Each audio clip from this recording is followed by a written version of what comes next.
Hello everyone, welcome back to my YouTube channel. इन operation research की series में आज हमारा टॉपिक है ट्रांसपोर्टेशन प्रॉब्लम।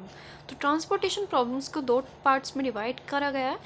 इसमें हमारे पास फर्स्ट है अनबैलेंस ट्रांसपोर्टेशन प्रॉब्लम, सेकंड है बैलेंस ट्रांसपोर्टेशन प्रॉब्लम। तो इसे पूरा मैंने एक लेआउट से आपको समझाने की कोशिश की है। बैलेंस ट्रांसपोर्टेशन प्रॉब्लम में क्या होता है कि डिमांड हमारी इक्वल हो जाती है सप्लाई के, mean summation of a i should be equal to the summation of b j. और इन अनबैलेंस ट्रांसपोर्टेशन प्रॉब्लम में डिमांड, इसमें भी दो केसेस आते हैं। अगर डिमांड ग्रेटर देन होगी सप्लाई से, mean summation of b j should be greater than summation of a i, then हमें इसमें ऐड करना पड़ता है कि a dummy row with cost zero and supply equal to the demand minus supply. Then second case हमारे पास ये होगा कि demand less than supply, mean summation of v j less than होगा समेशन ऑफ बी आई से। Add a dummy row with cost zero and demand equal to supply minus demand.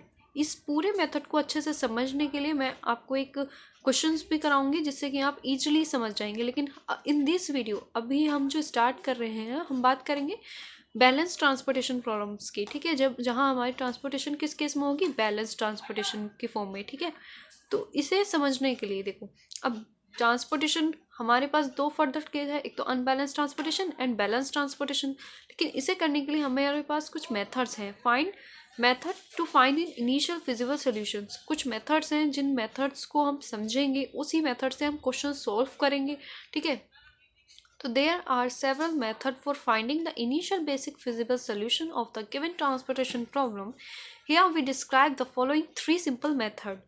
तो three methods हमारे पास हैं transportation problems में। First method है हमारे पास north west corner method, then second method है हमारे पास lowest cost entry method, and third है हमारे पास बोगल approximation method. One by one मैं आपको इन सभी मेथड्स पर इम्पोर्टेंट प्रॉब्लम्स कराऊंगी। और इन्हीं जैसे कि हमारे पास मेथड नंबर 1 है नॉर्थ वेस्ट कॉर्नर मेथड, इसी पर ही हम एक तो बैलेंस जो भी हमारी ट्रांसपोर्टेशन प्रॉब्लम्स होती हैं वो कराऊंगी, और सेकंड अनबैलेंस ट्रांसपोर्टेशन प्रॉब्लम। ठीक है, बैलेंस एंड अनबैलेंस दोनों पर ही मैं आपको इन पे क्वेश्चंस कराऊंगी। तो आज हम बात करेंगे मेथड नंबर फर्स्ट की। Method number first north west corner method for balance transportation के लिए। ठीक है, नॉर्थ वेस्ट कोस्ट मेथड के कुछ स्टेप्स हैं, इन स्टेप से हम क्वेश्चंस करेंगे। जैसे कि फर्स्ट मेथड है हमारे पास north west corner method. In this method we have the following steps. तो प्रॉब्लम्स को करने के लिए हमारे पास ये फॉलोइंग स्टेप्स हैं, आप वन बाय वन देख सकते हैं। कई बार एग्जाम में भी आ जाता है कि define the north west corner method, then आपको एक प्रॉब्लम्स दे देंगे और उसको प्रॉब्लम को भी आपको सॉल्व करना होगा। ठीक है, तो स्टेप को अच्छे से समझने के लिए मैं आपको एक साथ ही साथ एक इम्पॉर्टेंट प्रॉब्लम भी करा देती हूँ, जो कि हमारी है ये बैलेंस ट्रांसपोर्टेशन प्रॉब्लम।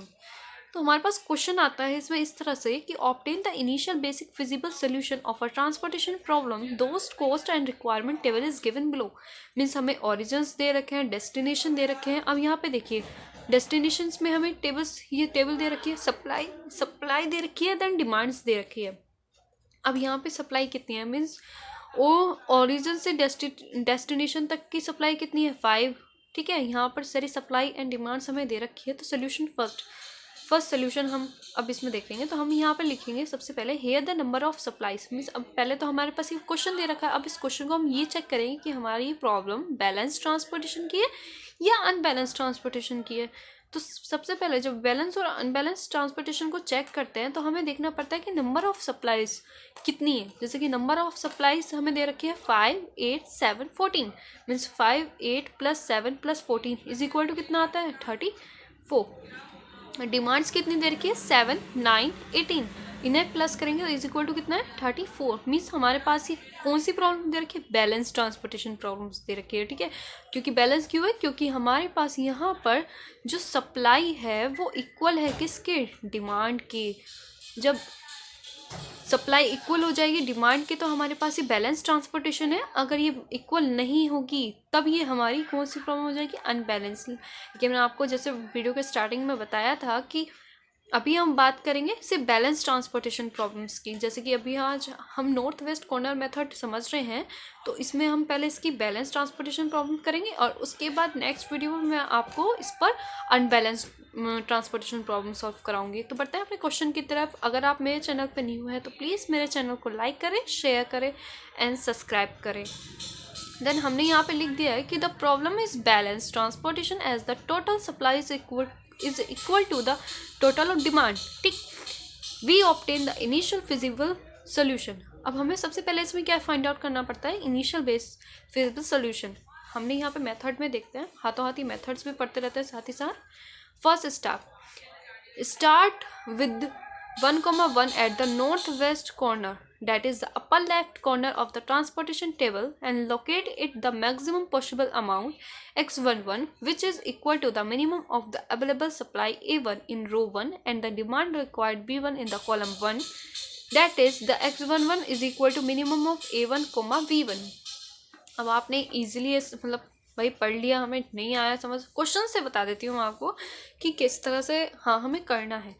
हमें फर्स्ट जो हमारे पास ये वाली वैल्यू दी होती है, ये पहले तो हमें इस तरह से एक टेबल बना लेंगे initial basic feasible solution find out करने के लिए। इस तरह से फिर से अपने क्वेश्चन को इस फॉर्म में बना लेंगे। यहाँ पर ओरिजिन डेस्टिनेशन, ओरिजिन्स यहाँ है, डेस्टिनेशन या सप्लाई एंड डिमांड, सेम इसको ऐसे ही बना लीजिए। लिख लिए, आप भी लिखिए 2 3 5 1 7 7 3 4 6 9 4 1 7 2 18 5 8 7 14 34।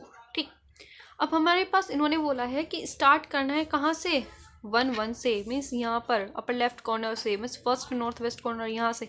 अब यहाँ पे देखो, यहाँ हमारे पास 2 है, इसकी डेस्टिनेशन, इसकी डिमांड कितनी है 5 और इसकी सप्लाई कितनी है, सॉरी इसकी डिमांड कितनी है 7 और इसकी सप्लाई कितनी है 5। अब हमें यहाँ पर मिनिमम देखना है, मिनिमम कौन सा है, सिर्फ इन दोनों में सप्लाई मिनिमम हो रही है, मीन्स अगर हम सप्लाई को कम करेंगे तो हमारी डिमांड भी कम होगी। अब यहाँ देखो, यहाँ पे बोला है कि हमें इस तरह से सेलेक्ट करना है कि minimum of available supply A1 in row 1, इस रो 1 में मिनिमम सप्लाई देखनी है, इस कॉलम 1 में मिनिमम डिमांड देखनी है, लेकिन हमारे पास मिनिमम कितनी है सप्लाई।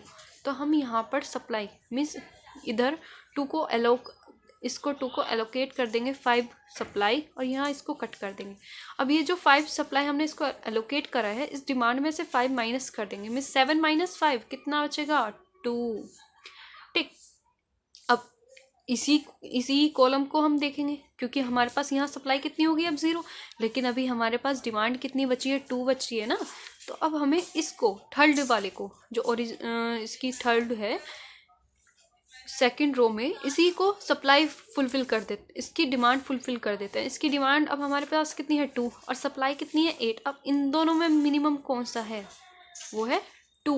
ठीक है, 2 मिनिमम है, क्योंकि हमारे पास डिमांड अब कम हो रही है, सप्लाई ज़्यादा हो रही है। तो इस 3 को हमने एलोकेट कर दिया 2, तो हमारी डिमांड भी फुलफिल हो गई और हमारे पास सप्लाई कितनी बची, मीन्स 8 में से 2 माइनस करेंगे कितना बचेगा 6। ठीक, हमने यहाँ ऐसे लिख दिया। अब यहाँ देखो, अब इसके बाद हमने इधर स्टार्ट कर देंगे, क्योंकि ये तो हमारे पास पूरा रो कैंसिल हो गया, इसको पूरा कट कर दो क्योंकि इसकी हमारी डिमांड भी पूरी हो गई, और इधर इस रो को कैंसिल कर दो क्योंकि इसकी हमारी सप्लाई भी पूरी हो गई। अब बची कौन सी बात, ये।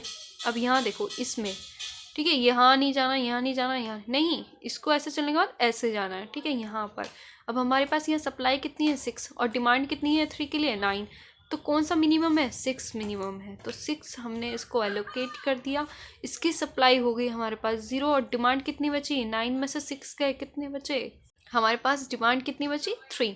अब यहाँ देखो, ये सेकेंड रो भी हम इसको कैंसिल कर देंगे क्योंकि हमारे पास सप्लाई तो 0 हो गई। अब हम यहाँ आगे भी नहीं बढ़ सकते, अब इससे हम नीचे आएंगे। ठीक है, इससे नीचे अब इस 4 को हम डिमांड कितनी फुलफिल करेंगे 3 और सप्लाई कितनी हमारे पास 7।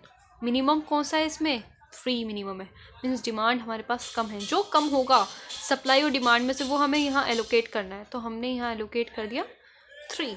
ठीक है, 3 एलोकेट करा, मीन्स अब हमारी डिमांड भी 0 हो गई। 7 में से 3 माइनस करेंगे, हमारे पास कितना बचेगा 4। मीन्स अब ये कॉलम पूरी, मतलब इस पूरी कॉलम की डिमांड 0 हो गई, तो ये कैंसिल हो गया। ठीक है, ये आपको पता है वहाँ पे इस तरह से रो और कॉलम कैंसिल सिर्फ पेंसिल से आपको वहाँ शो करनी है, पेन से नहीं करना। ठीक है, मैं आपको समझाने के लिए यहाँ पेन का यूज़ कर रही हूँ, लेकिन आप वहाँ पर पेंसिल यूज़ करें इन योर एग्ज़ाम। ठीक है, अब यहाँ पर देखो सप्लाई, अब यहाँ पर जाते हैं, यहाँ पर हमारे पास सप्लाई कितनी है 4 और यहाँ डिमांड कितनी है 18। तो 7 को कौन सी यूनिट हम एलोकेट करें, 4 करेंगे ऑब्वियसली, क्योंकि हमारे पास 4 जो सप्लाई है वो मिनिमम है। हमने यहाँ 4 सप्लाईज को मिनिमम ही हमने इसको एलोकेट कर दी, तो हमारे पास यहाँ बचेगा 0। तो हमारे पास डिमांड कितनी बची, अब 18 में से 4 माइनस करेंगे तो कितना बचा 4, ठीक है। मीन्स अब ये वाली रो भी कैंसिल हो गई, अब 2 बचा। अब इस 2 को हमने यहाँ 14 इसको फुलफिल कर दी है, सप्लाई भी और डिमांड भी, ठीक। तो ये तो हमारी होगी एलोकेशन, जो हमने इसको एलोकेट कर दिया है। यहाँ मैंने ये सब स्टेप में अलग अलग केसेस से ये लिखा है, तो मैंने आपको डायरेक्टली क्वेश्चन में बता दिया। लेकिन अब यहाँ देखो, अब स्टेप नंबर 2 क्या बोलता है कि adjust the supply and demand unit in the respective rows and column that is in row 1 and column 1 throughout the cell 1,1, ठीक है। अब हम इसको एडजस्ट करेंगे। देन स्टेप 3 बोलता है कि repeat the step 1st and 2nd with the new row move. यही सब कि अगर हमारी एक रो और कॉलम कंप्लीट हो जाती है तो उसी ही पैटर्न को हम नेक्स्ट रो और कॉलम के लिए यूज़ करें, फुलफिल करें। लेकिन मैंने आपको बता दिया करके कि जैसे कि हमारे पास यहाँ 0 हो गई, तो उसके बाद हमने न्यू रो और कॉलम स्टार्ट करा था इसको पूरा सॉल्व करने के लिए, तो सेम वही बताया। Then now in step number 4 continue in this manner step by step until the total applicable supply is fully allocated to the cell destination as required। means सभी डेस्टिनेशंस और सप्लाईज हमें पूरी ही फुलफिल जब तक हो जाए तब तक हमें इस प्रोसेस को करते रहना है। मीन्स हमारी पूरी सप्लाईज भी हमने दे दी है, पूरी डिमांड भी हमने एलोकेटेड कर दी है। देन अब हम एक न्यू टेबल बनाएंगे फिर से अगेन, जहाँ हम लिखेंगे इनिशियल बेसिक फिजिबल सोल्यूशन में इसी पूरी को अच्छे से, जैसे हमारे तो हमने यहाँ पर सब एलोकेटेड करा, लेकिन अब इसी को दोबारा बनाएंगे एक टेबल अगेन 2 3 5 1 7 5 3 4 6 9 4 1 7 2 18 5 8 7 14 34। अब हमें यहाँ पर जो हमने इसको सप्लाई और डिमांड एलोकेट करे थे वो हम वहाँ पर उस यूनिट पर लिख देते हैं। जैसे 2 पे कितनी हमने यहाँ पर सप्लाई एलोकेट कर दी 5, तो 2 पे 5 है, 3 पे 2 है, ठीक है। इसी तरह हमें एलोकेट कर देना है। जैसे 3 पे कितनी है 6 है, 4 पर 3 है, 7 पर 4 और 2 पर 14 हमने फुलफिल कर ली। अब यहाँ पर यहाँ देखो 5 1 2 3 4 5 6, यहाँ पर हमारे पास 6 यहाँ आना चाहिए। 6 हमने एलोकेशन हमने यहाँ पर पूरी फुलफिल कर दी है। अब हमें क्या निकालना है, मिनिमम ट्रांसपोर्टेशन कॉस्ट। अब हमें इसकी ये तो इनिशियल फिजिबल सोल्यूशन जब हमें फाइंड आउट करने के लिए कहे तो हम बता देंगे कि हमारे पास इनिशियल फिजिबल सोल्यूशन क्या क्या आ गए हैं। हम बताएंगे कि 1 पर हमारे पास इनिशियल फिजिबल कॉस्ट आई है 5। देन 1 पर हमने 2 एलोकेट करा था, ये है इनिशियल बेसिक फिजिबल सोल्यूशंस। और इसी तरह से 2 पर मीन्स 2,2 पर हमारे पास आया है 6। फिर 2 पर 3,2 पर है हमारे पास 3। देन उसके बाद 3 पर हमारे पास 4। फिर 3 पर हमारे पास है कितनी 14। एलोकेशंस हमें लिख देंगे, ये हो गया हमारा इनिशियल बेसिक फिजिबल सोल्यूशन। लेकिन अगर हमें मिनिमम ट्रांसपोर्टेशन उसकी कॉस्ट भी फाइंड आउट करने के लिए कहे तो अब हम कैसे फाइंड आउट करेंगे, देखो जो इसके साथ है उसको मल्टीप्लाई कर देंगे 2 × 5 मीन्स उसकी यूनिट को उसके एलोकेशन से मल्टीप्लाई करेंगे एंड ऐड करना है। फिर 3 × 2 प्लस 3 × 6 प्लस 4 × 3 प्लस 7 × 4 ठीक है, प्लस 2 × 14। अब इन सभी को आप ऐड करिए, ऐड करके आंसर आया है हमारे पास 102। तो मीन्स टोटल कॉस्ट कितनी आई है 102 बाय किससे, नॉर्थ वेस्ट कॉर्नर मेथड से, ठीक है। अगर नॉर्थ वेस्ट कॉर्नर मेथड, ये क्वेश्चन शॉर्ट में आता है, बाय नेम भी आ सकता है कि find the minimum transportation cost by the method of north west corner. तो सबसे पहले आपको इसमें क्या चेक करना है कि हमारी प्रॉब्लम किस फॉर्म में होनी चाहिए, बैलेंस ट्रांसपोर्टेशन फॉर्म में होना चाहिए। अगर वो बैलेंस है तो हमें ये प्रोसेस करना है, इस तरह से अपने क्वेश्चन को इस तरह से करना है। अगर अनबैलेंस्ड है तो इस टॉपिक पर हम बात करेंगे नेक्स्ट वीडियो में। Thank you for watching.